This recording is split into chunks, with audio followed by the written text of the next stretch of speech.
બેટા હા મમ્મી. અશોક હજી કાનો આવ્યો? એ જ ને મમ્મી, જુઓ ને, હું પણ એમની ક્યારની રાહ જોઉં છું કે ક્યારે આવશે. કેટલા વાગી ગયા છે. અમે વાળું કરી લીધી, આ ઠામડા હોટલ ઉઠકાઈ ગયા તો હજી એનો કાંઈ અતો પતો ન મળે. ખબર નહીં, કઈ કામમાં હશે, બાકી તો આવી જ જાય ને. ક્યાં ગયા હશે? તને કઈ કહી ગયો છે કે મારે મોડું થાય હાંજે એવું કઈ કીધું છે બેટા? કોઈ દિવસ તો કહેતા નથી. આજે શું કહીને જાય? કાંઈ કઈ નથી ગયા. અમસ્તાઈ ઈ તો એમની મરજીના માલિક છે. ગમે ત્યારે આવે અને ગમે ત્યારે જાય. સ્વીટી, એક વાત કહું તને હું? મને કાંક એવું લાગે છે અશોક કાંક અવળા ધંધે ન ચડી ગયો હોય. મમ્મી જો, તમે ખોટી ઉપાધિ ના કરો. તમારી તબિયત અમસ્તાઈ એટલી ખરાબ રહે છે અને અશોકની ચિંતા કરવાનું રહેવા દો. એ બધું હું અને અશોક બંને જોઈ લેશું. બટા, આવો દીકરો હોય તો પછી ચિંતા તો થાય ને માને. એ હમણાંનો તો કાંઈ પૂછે ને હરખા જવાબે નથી દેતો. વડસકા જ ભરતો હોય, મને કાંઈ કેવું નહીં, મને આમ કરવું નહીં, આવું ને આવું કરતો હોય છે. શું કરવું બટા? કદાચ એવું હોય ને મમ્મી કે કામમાં ને કામમાં હોય, આખો દિવસ થાકી ગયા હોય તો મગજ કામ ના કરતું હોય એટલે એમ જવાબ દેતા હશે. તો કામમાં ને ક્યાં કરે છે? કાંઈ કામ તો કરતો નથી બટા. સ્વીટી, એ નોકરી કરે છે તો પગાર કેટલો લાવે છે? ઘરમાં કાંઈ દેતો નથી. બે શેડા આપણા માંડ ભેગા થાય છે. તઈ કરે છે હું? હા પણ મમ્મી, જો મમ્મી, મેં તમને કીધું ને, તમે ઉપાધિ કરવાનું રહેવા દો. તમારે કાંઈ વસ્તુ ખૂટતી હોય, ગમે તે વસ્તુ જોતી હોય ને, તો તમે મને કહી દો. હું અશોકને કહી દઈશ, એ તમારી માટે લઈ આવશે. તમે જાઓ, બેસો, હું આવું. બટા, તું કેટલી ડાઈ દીકરી છો. આ મારો દીકરો આવો ડાયો હોય ને તો મને એવી જિંદગીમાં શાંતિ થઈ જાય ને કે વાત ન પૂછો. આ બાજુમાં જો ઓલા રામભાઈ, કેટલા બળાપા બિચારાને મરણ ખાટલે પડ્યા છે, પણ છોકરાની વહુ હરખું હારું ખાવાય નથી દેતી. મમ્મી, એ તો જેવા જેના સંસ્કાર અને બધી જગ્યાએ બધાના મગજ એક સરખા તો હોતા નથી. પણ મેં તમને કીધું ને, તમે કાંઈ ઉપાધિ ના કરતા. તમારે જે જોતું હોય એ મને કહેજો અને આ વિશે પણ હું અશોકને વાત કરીશ.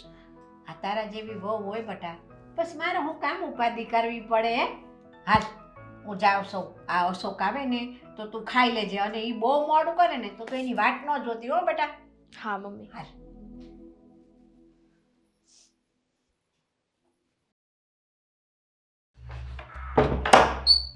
અરે અશોક, ક્યાં હતા તમે ક્યારના? ક્યારની હું રાહ જોઉં છું.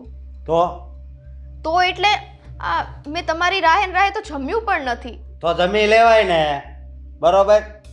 તો જમી લેવાય. અને આમ આટલા બધા ગુસ્સામાં કેમ છો? ક્યાં ગયા તા એ તો કયો.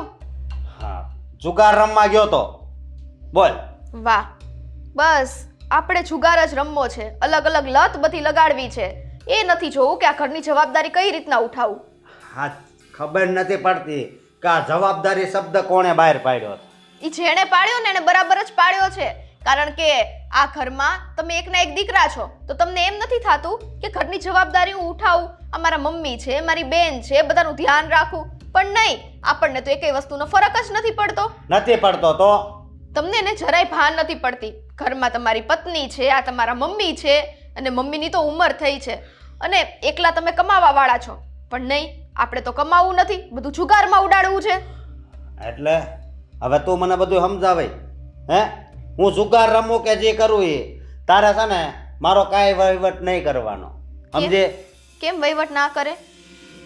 તમે મારા પતિ છો, મારી ફરજ પણ આવે અમુક વસ્તુ તમને કહેવાની અને પૂછવાની. જો આ તો તું છો, બાકી મારો બોસ હોય ને તોય મને કાંઈ ન પૂછે, સમજે? અચ્છા, એટલે તમારા બોસ ને તમે ના પાડી દો બધી વાતમાં, એમ ને? હા. વાહ, સરસ. તો મને એ કહો, આપણે જુગાર રમીને આવ્યા એટલે પૈસા જીતીને તો નહીં જ આવ્યા હોય. જો અશોક, હું તમને છેલ્લી વાર સમજાવું છું, આ તમારી બધી કુટેવો છે ને એ મૂકો. કુટેવો નથી, આ હારી ટેવ જ છે, બરોબર? અને હા, અત્યારે છે ને તું બંધ થા, કારણ કે છે ને હું 10,000 હારીને આવ્યો છું, એટલે મારું છે ને અત્યારે હાવ સટકી ગયું છે. એટલે હા, 10,000 તમે પાણીની જેમ? એ પાણીની જેમ કે કેરોસીનની જેમ કે પેટ્રોલની જેમ ગયા, બરોબર? એટલે છે ને વધારે વહીવટ કરીમાં આ માણસ ક્યારે સુધરશે? ખબર છે ઘરમાં શું જરૂરિયાત છે શું નહીં. કમાવા વાળું એકલું માણસ છે, પાણીની જેમ પૈસા વાપરે છે. શું કરવું આમનું મારે?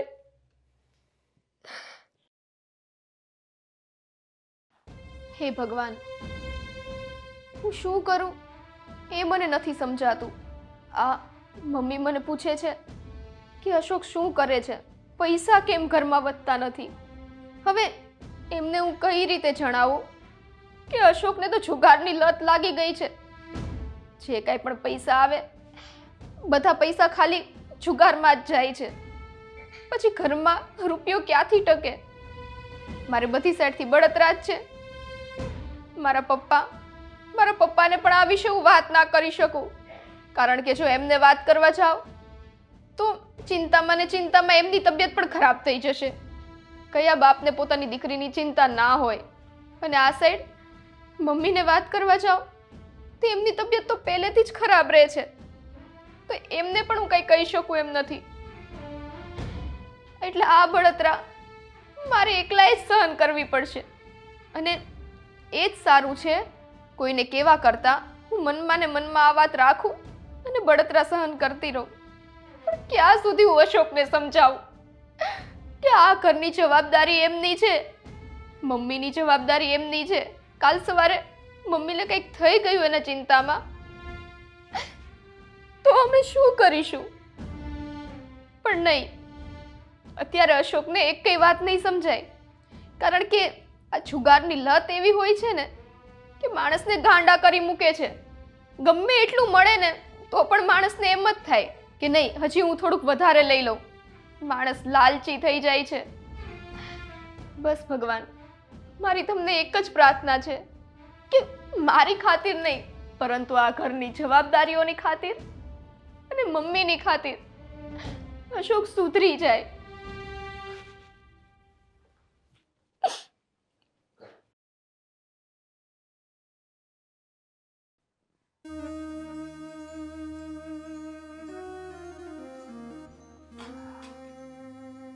અહીંયા હું હાડી હકેલવા મળી તો સા બનાવી દે ને. અમારો ટાઈમ થઈ ગયો, ખબર નથી પડતી તને? શેનો ટાઈમ થઈ ગયો? જુગાર રમવાનો? હા, જુગાર રમવાનો. જોવો અશોક, જ્યાં સુધી વાત આપણા બંને વચ્ચે છે ને ત્યાં સુધી ઠીક છે. આ મમ્મી હવે મને પૂછવા માંડ્યા છે કે અશોકને આટલું બધું મોડું કેમ થાય છે, એને કાંઈ બીજી લત તો નથી લાગી ગઈ ને? તમને ખબર છે કે મમ્મીની તબિયત સારી નથી રહેતી. જો એમને આવી કઈ વાતની જાણ થશે ને તો એમની તબિયત સાવ બગડી જશે. અને આ વયા જાય એમ ને? ભલે વયા જાય. અને હા, આ વાતની જાણ કદાચ તારા બાપને થાય ને તોય હું નથી ડરતો, બરોબર? એટલે તું મને કોઈની બીક ન દેખાડ. બીક નથી બતાવતી, આ તમારામાં શરમ જેવી વસ્તુ નથી રહી. અશોક, તમને જરાય શરમ જેવું હવે રહ્યું નથી. હું તમને એમ કહું છું કે તમે જુગાર રમો છો, એ વસ્તુ મને તો જરાય પસંદ નથી, પણ મારું તો આમાં કાંઈ ચાલવાનું નથી, એટલે તમે રમવાના જ છો. પણ ઘરે તો ટાઈમે આવતા જાઓ. નથી આવવું, ટાઈમે નથી આવવું, બરોબર? અને આ તું નકરી પંચાત જ કરતી હોય જ્યારે હોય ત્યારે. હા, અરે પત્નીનો પણ એક ધર્મ હોય છે કે પતિ જેમ કે ને એમ પત્નીને કરવાનું. પણ તું તો બસ નકરી પંચાત જ કરે છે, બીજો કઈ તારે ધંધો જ નથી ને. અશોક, જો આ હવે મમ્મી મને પૂછતા હતા કે અશોક એટલું કમાય છે તો પૈસા જાય છે ક્યાં, કારણ કે ઘરમાં તો કાંઈ વધતું નથી. હવે આ વસ્તુ તમે બંધ ના કરીને તો મમ્મીને હું કહી દઈશ કે તમે જુગાર રમો છો. અરે કહી દેજે મમ્મીને, બરોબર? કહી દેજે. અને આલે તારા બાપને ફોન કરીને કહી દે કે તમારા જમાઈ છે ને એ જુગાર રમે છે. અને આમાંય તે હું છે ને તારથી કંટાળી ગયો છું, મને જરી કઈ રસ નથી તારામાં, સમજી? એમ અશોક, બહુ થયું હો. અને હું તમારી જેમ મૂર્ખી નથી કે મારા બાપાને ફોન કરીને બધું કહી દઉં. આ તમારે લાજ શરમ નથી રહી, મારામાં તો છે. અશોક, તું મારી સામે બોલે છે? હા અશોક, મૂકો ને. અડી ગઈ ને? હા, બસ હવે ખાલી આ જ બાકી રહ્યું હતું, હાથ ઉપાડવાનું. હવે તમે મારી ઉપર હાથ ઉપાડતા થઈ ગયા. હાથ હું હાવ પતાવ્યો હોતે દે. જો વધારે પંચાત કરીને તો સમજે તું? હા, અને આ કેટલા વાગી ગયા જો સામૂહિક જા જાને હવે ખબર નહીં હા ક્યાં પનોતી મને મારી જિંદગીમાં ભટકાણી.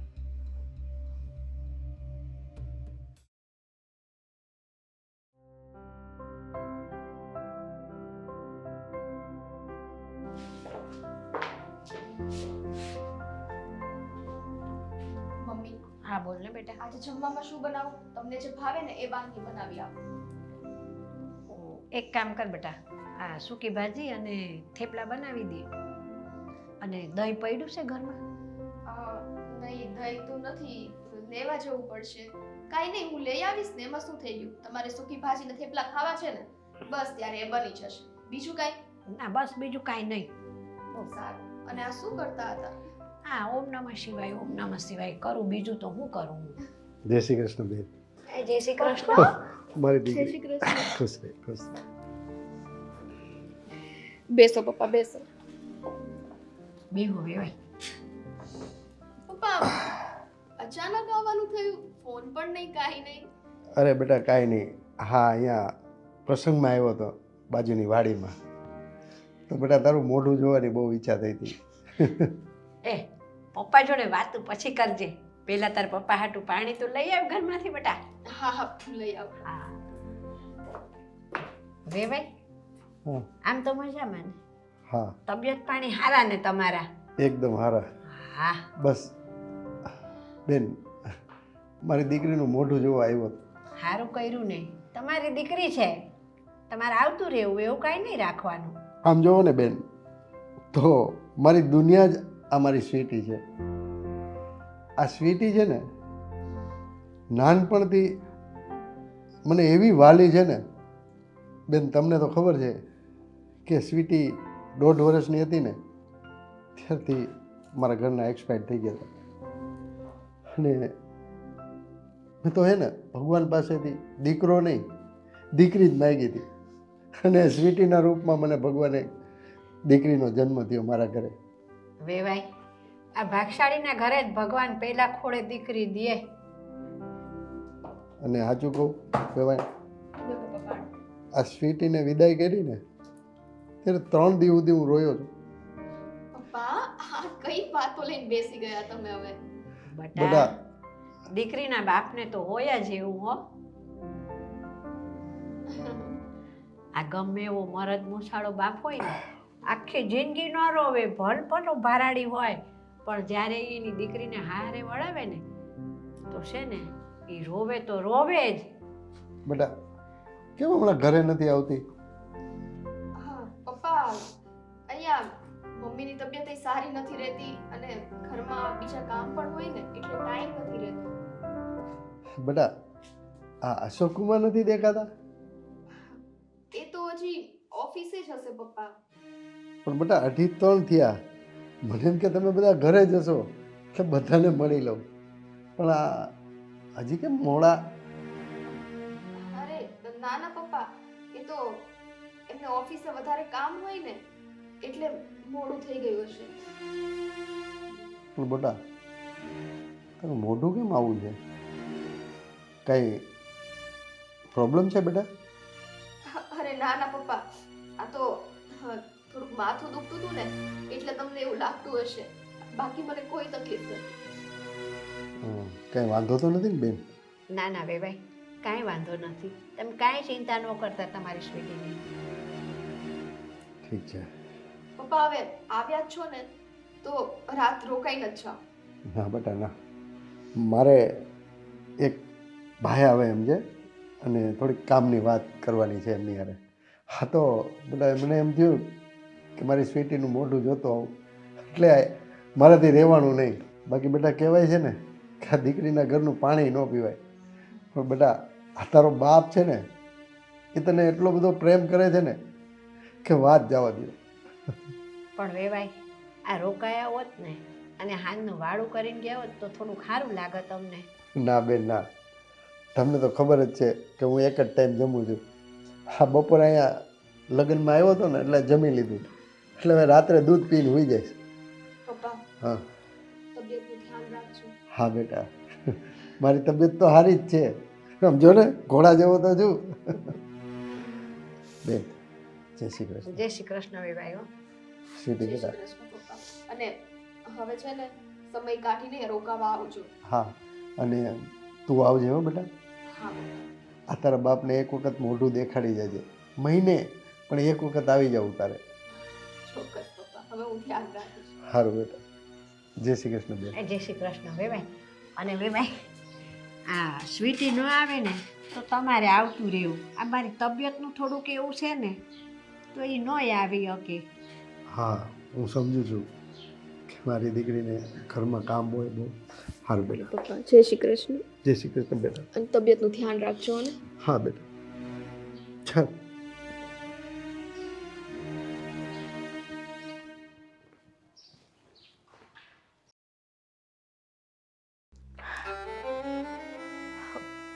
ભાભી ફોન પણ નથી ઉપાડતા. અરે બેનનો ફોન. હલો. હેલો. ભાભી કેમ છો? અરે ગોપીબેન, મજામાં છીએ. તમે કેમ છો? ઘણા દિવસે ફોન કર્યો તમે. હા ભાભી, આ ભાઈ હમણાંથી ફોન નથી ઉપાડતા. અત્યારે તે મેં એમના નંબર ઉપર 2-3 વખત રિંગ કરી. કેમ એ કોઈનો ફોન નથી અટેન્ડ કરતા? ખબર નહીં, કદાચ તમારા ભાઈ કંઈક કામમાં હશે એટલે નહીં કરતા હોય. પણ બોલો ને બેન, તમારે કંઈ કામ હતું? હા ભાભી, કામ તો બીજું કંઈ નહીં, પણ એમને મારે કંઈક પૂછવું હતું. પૂછવું હતું? જો ગોપીબેન, તમે ખુલ્લા મને વાત કરો ને, શું વાત છે? અરે વાત જાણે એમ છે ને કે મારા ઘરે બધા એવી વાત કરે છે કે ભાઈ છે ક્લબમાં જુગાર રમવા માટે જાય છે. તમને કઈ આ વાતની ખબર છે? બેન, હવે શું કહું હું તમને? શું થયું છે ભાભી? બેન, આ વાત એકદમ સાચી છે. અશોકને જુગારની લત લાગી ગઈ છે. એ દિવસને રાત જુગાર જ રમ્યા કરે છે. ઘરમાં એક પૈસો પણ દેતા નથી. અને આ વાત હું કઈ રીતે બધાને કહું? અને બેન, એ ઘરમાં એક પૈસોય દેતા નથી. શું? ભાઈને જુગારની લત? ભાઈ તો ક્યારેય જુગાર નહોતા રમતા. અને મને તો રાજ અને મને તો આ વાતની ત્યારે ખબર પડી કે જ્યારે રાજ મારા સસરા સાથે આવી વાત કરતા હતા. હું તો વિશ્વાસ જ નહોતી કરી શકતી કે ભાઈ જુગાર રમી શકે. પણ ભાભી, આવું તો એમણે ક્યારેય નથી કર્યું પહેલા. હા બેન, એણે પહેલા ક્યારેક કર્યું હોય કે ના કર્યું હોય, અરે હું તો અશોકને સમજાવીને થાકી ગઈ. અને હવે તો એ મારી ઉપર હાથ પણ ઉપાડે છે. હવે આમાં હું શું કરું બેન, તમે જ કહો. અને આ બધી વાતની મમ્મીને પણ ખબર છે? અરે નહીં બેન, મમ્મીને એકઈ વાતની નથી ખબર. અને મમ્મી સુધી તો હું આ વાત જવા પણ નહીં દઉં. બેન, તમને તો ખબર જ છે ને કે મમ્મીની તબિયત ઓલરેડી ખરાબ જ રહે છે. હવે જો આ વાત મમ્મી સુધી જશે તો એ તો અશોકના ટેન્શનમાં સાવ એટલે સાવ, તમે સમજો છો ને, એની તબિયત સાવ ખરાબ થઈ જશે. હા ભાભી, તમે કેટલા સમજો છો, કેટલા સારા છો કે તમે મારા મમ્મી માટે આટલું વિચારો છો. અરે નસીબવાળી છે મારી મમ્મી કે જેમને આવી વહુ મળી છે. બાકી બીજી જો કોઈ વ્યક્તિ હોત ને તો સૌથી પહેલા તો એના પિયરિયામાં જાણ કરત અને ઘરમાં કેટલા ઝઘડા કરત. જ્યારે તમે છો કે આટલી મોટી વાત પોતાના મનની અંદર દબાવીને મમ્મીને પણ જાણ નથી થવા દેતા.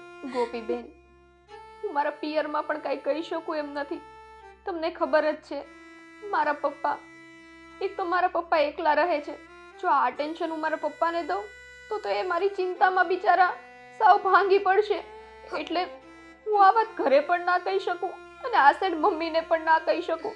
પરંતુ આજે તમારો ફોન આવ્યો ને તો મારા મનની વેદના બધી મેં બહાર ઠલવી નાખી. ભાભી, તમે છે ને તમારા પપ્પાને કે કોઈને જાણ કરતા પણ નહીં. હું સમજાવીશ ભાઈને.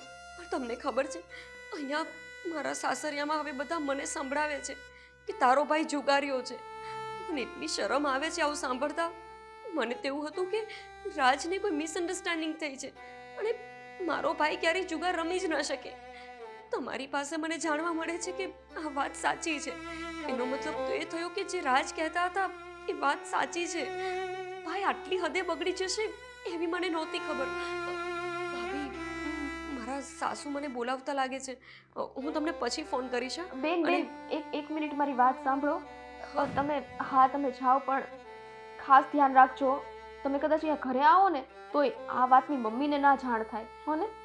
હા, હું મૂકું. હા